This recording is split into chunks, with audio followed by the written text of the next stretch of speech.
Well, it's early morning here at my place. Dre got up at 10 minutes till 5 this morning, so I've been up since 5. It's now somewhere after 8, and I might as well get going with getting this done. This is one of my favorite plants, marshmallow. It's great. It's coming back good. I got a lot of work here to do to clean up this bed, and that's alright. I can have some really great upper respiratory and lower GI medicinals. I make capsules out of this. The tincture incredibly hallucinogenic, so I don't make tinctures, but capsules I do, and it's wonderful that way. I don't make tea. My palate doesn't really like slimy things. I guess if yours does, have at it. Tastes good, not bad. I have it literally growing everywhere. My lemon balm, I love this stuff. I like to pinch the leaves and smell it. It's very uplifting. It's great for depression, tummy aches, children, great for infants and babies and young kids. Very safe to give them. It would take a lot to be toxic, if it even is. It smells a lot better than it tastes. It's okay in taste. The effects are wonderful. It's very calming. I really like my lemon balm.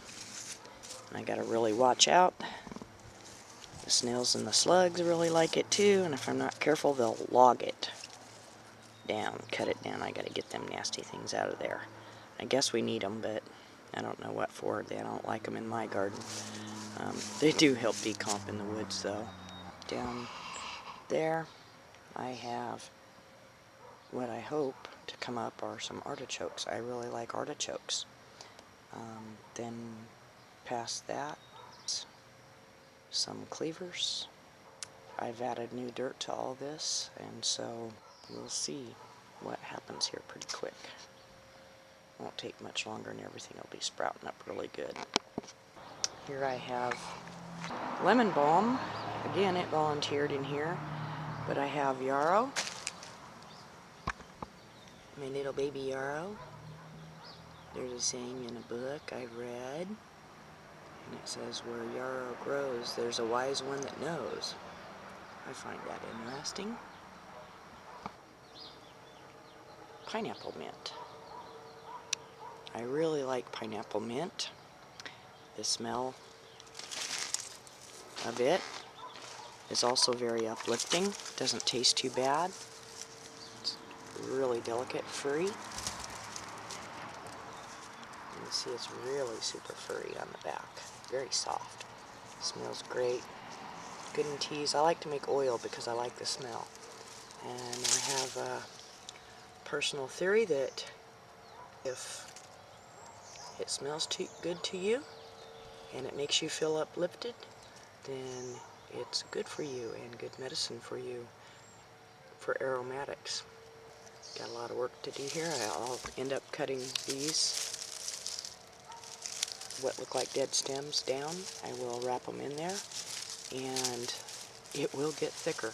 My little patch of bamboo, I keep it in pots. I grow it because I think bamboo's cool. I do want it to stay contained, and I like the blockage it does. Birds like to build their nests in it too. Believe it or not, last year's carrots. They survived all through winter in my greenhouses that blew over, which I no longer have up. I don't even know if I'm going to try. I will pull these and I will maybe eat them. It depends on if they're tough or not. And then I'm going to add a lot of nutrients to this soil and peat moss and other things and make some nice new fresh good soil. Most of these are colored carrots. I really like the purple carrots. They're super yummy. And my sweetgrass is in seed. It's just getting started. This I will harvest, use for easy smudge because it's easy to burn. Smells good. This is good enough for smudge. Clean it up. Some of my most favorites. This is Angelica. I really like my angelica. This is beach angelica. I love it. I love the smell. I like to burn it as smudge sometimes. Actually, a lot of times. I use the leaf, the seeds, and the roots to keep it growing. I cut the crowns off and I put them back in. That's exactly how I got these going. Was I went out to one of my favorite little places that's secret, and I harvested it, and I got out of there, and I came home and I processed it, and I put the crowns back in the dirt. And I've had angelica growing in my little garden for a long time. A long, long time. It took me a long time to be comfortable using this plant. It's pretty powerful, used for lots of things. It's great. I do have in with it OSHA. I don't share my OSHA because I don't get enough. I use it strictly for myself and my family. The same thing. I harvested it. I identified it. It took me years. I walked by it for 7 years thinking it was poisonous hemlock. These umbels are really hard to tell apart. You got to be really good and have a lot of confidence, and I don't really want to eat or ingest hemlock. I want to live, and I don't want my body to be not moving and be totally aware that I'm dying. I think that would be a horrible suffering. And I'll find the OSHA. Here's the OSHA. There it is, little tiny right now. I really need to doctor up this. Get a real close up here of the angelica. There she is. Here I have my honeysuckle, and it's getting ready to put off flowers. My raspberries, and my raspberries are really, really, really happy. Look at those puppies. They've got babies, flowers. I use raspberry leaf for medicine. It's a great astringent. I use the berries to eat because I really like them. Started out with about 6 canes, and now I have a lot. And if you don't keep them contained, they'll get away from you. My wonderful rosemary, flowering, putting off seeds, wonderful plant. I like to cook with it. I make medicine. It is a very good for blood flow, oxygen flow to the brain. Used in other medicines as a facilitator, helps get it going in. You gotta like rosemary, it's very strong. This one, I have 3 really nice ones. I don't know what really happened here, except for the fact that I was digging around getting some unwanted plants out, and I came across a giant grubworm, I call them. It's a type of beetle larva, and it is now dead. So I'm going to take my granny chainsaw, which is electric, and I'm going to cut it down so that other plants don't become affected by it. This one is, gosh, kind of lost track of how old it is. At a minimal, it's 10 years old. They end up getting real barky. A lot of bark. This one's not nearly as old, but it's really healthy. You can see here the stalk is not nearly as big. And we got beautiful little rosemary flowers. And behind the flower, when it falls off, will be seeds. And I've collected a few. I'd like to get more of these started. This is a really big one. And some of the blooms are dying back. That means it'll start putting off seeds. This thing is huge. It's also at least 10 years old. I got it and the other one at the same time, and it actually, these were one plant at one time, but they forked, and then I add dirt and I end up covering up the forks, and I get 2 bushes. My Argyruta roses. I acquired the seeds up north when I took Draven for a doctor visit. They have them everywhere, and they're they're beautiful and they smell wonderful, and the rose hips are about the size of a cherry tomato. Roses cost a lot of money, and I have two kinds growing because I like the oil, I like the vitamin C. These you can read recipes where you can make jam from the rose hips. You don't want to get the little seeds in there. These are the ones that Draven, I had them sitting on the counter till I could get to them and open them up so they could dry out, and he thought they were the tomatoes I'd been picking, and he ate 4 of them. It was really funny. Obviously, they didn't hurt him. I asked him if the fur got stuck in his throat. He just looked at me like, them weren't tomatoes, Mom. Kind of funny. Thank God, you know, they're totally safe. They're gorgeous. These came up last year. And didn't get all that big. I shouldn't have expectations, but I expect flowers this year.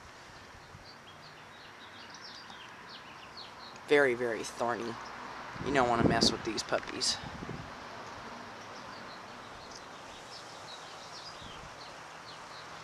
And then I have some small St. John's wort coming up.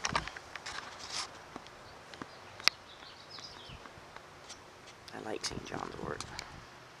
This is my valerian. Oops, I'm stepping on something. My valerian. Like my valerian. I've been growing this now for like 14 years. The roots aren't very big and they spread out. They don't go real deep. They're very tiny and fine. It's a great nervine. I personally can't take it because the type of person I am, it relaxes me so much I wake up, so it doesn't help me sleep. It's gorgeous. I haven't seen it in the wild, but supposedly it does, I believe, maybe here in Oregon. So when I harvest this, also I do the same as like everything else. I cut the crown off and put it back. I let it go to flower. I take the flower heads, I lay them on the ground, let them dry for a while, and take my little weed whacker and whack them into the ground, and they grow. Here I got some more baby marshmallows coming. Marshmallow. I like to call them marshmallows. Coming up. I propagated these by harvesting what was out back. Laid the sticks down, and voila, I grow plants. These are my climbing roses. I love these.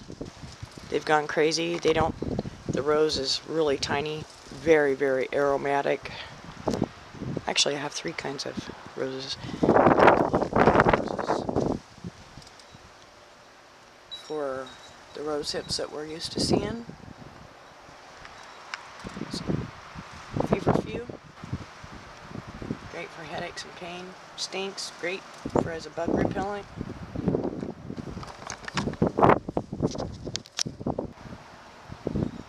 My little lilac bush that I've never gotten lilacs off of, but I want them. I love the smell of lilacs. Spiritually, it's supposed to help you get in contact with your ancestors, and I would enjoy that. Here I have mugwort, Artemis vulgaris.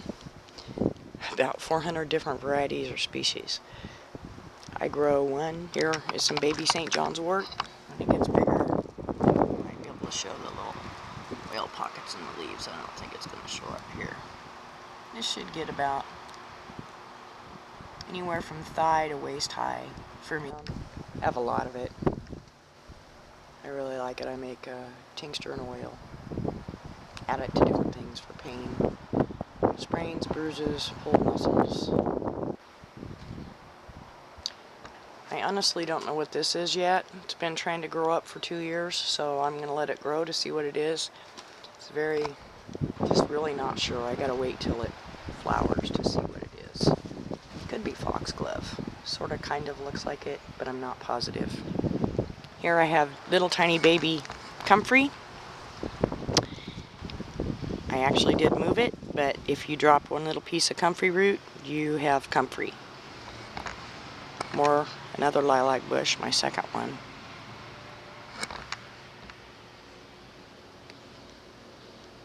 And here, it's really hard to see, looks pitiful, is my lemon rose geranium, which I love. And it's coming back just fine. Here I have my comfrey. Its old name is Knitbone, Knitback. I have to grow a lot of this for my son because he's a rough and tumble kind of guy, and he pulls muscles and joints and ligaments and gets a lot of scrapes and cuts. His dog also uses comfrey. I actually help out animals too. My friend's cat uses honeysuckle for abscesses. It's a male cat who thinks he's still a tomcat.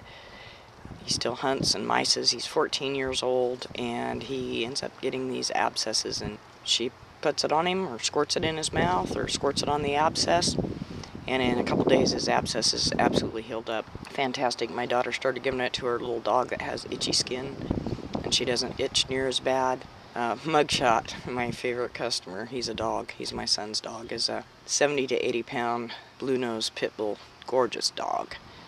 And they have to literally hide herbal products from him, or he will take the lid off. He uses his paws and his teeth, and he takes the lid off a glass jar. He does not break the jar, and he licks it clean. He loves the Knitbone ointment I make. He also uses the oil. Put a couple pumps on his food, and he'll lick it right up.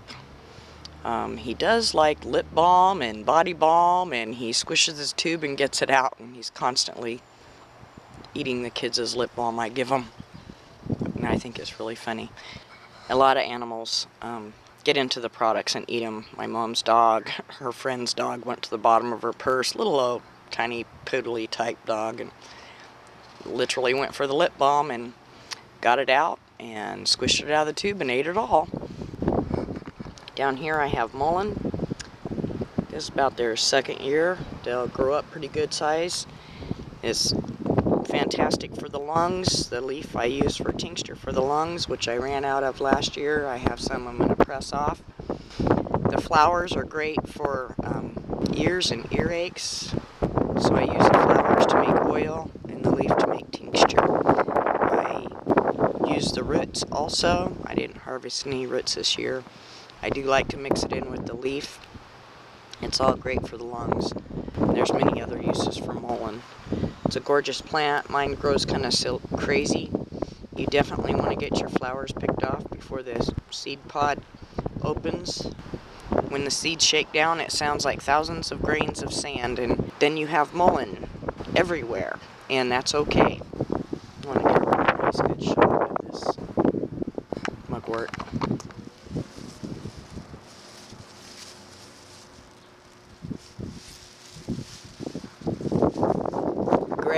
Grayish on the back side, nice and green on the front side. I've chosen to share a really big mistake with you. A couple years ago, I did some trimming on my lavender, and I always knew not to cut into the woody part too much, and I did. 2 of them did very well, as you can see. This poor baby right there, you can see all the dead sticks, did not do very well. I most likely have a dead root ball down there, and I really need to remove it and doctor up the soil to help this little guy. I didn't really want to share a mistake with you, but I thought, well, if I'm going to share, I need to share everything, and I would like to share what not to do. Whatever you do, do not cut down into the woody part of your lavender. I've been so proud of my lavender plants. I planted these in the spring indoors from seed of 1996, the same year Draven was born. My lavender, my beautiful, beautiful lavender, is the same age as Draven. These are coming up on, actually they are 18 years old. So be nice to your lavender. Stay in the green when you trim it back. Don't get down into the wood. You can. I have propagated from cuttings. It's a little bit difficult. Sometimes they take, sometimes they don't. I have seeds from these mothers, and I will literally get some more started. It actually takes so much because all you use is the little tiny buds. I'll show you a little sampling of what will have seeds in it or does. That right there is one of last year's blooms.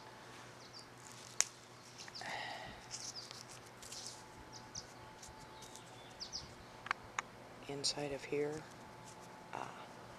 maybe it's hard to see. There we go. Seeds. These will make new babies. And this, even though it's gone through winter, this, when you rub it, is still very, very aromatic. And it still smells like lavender. I have a really tiny one going here. It's actually a cutting off of that. I have this real tiny one. And this one, they're really begging for some new nutrients, and they're going to get it later on today. I planted red clover because it's a legume and it really helps put back nutrients into the soil. The flowers are an excellent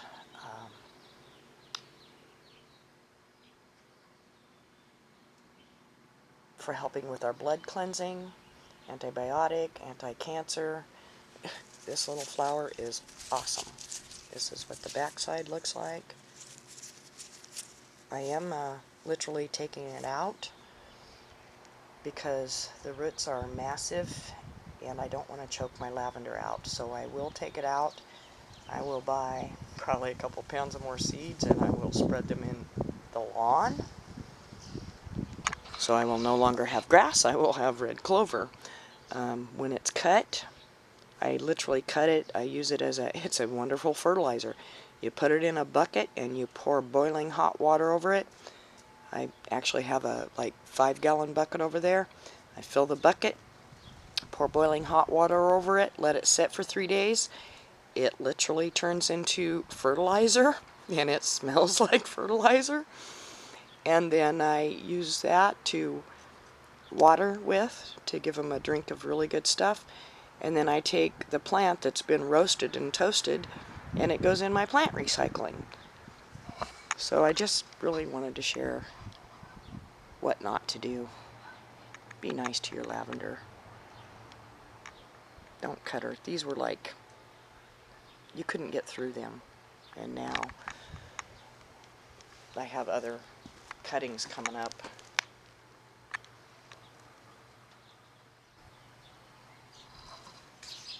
Bye-bye.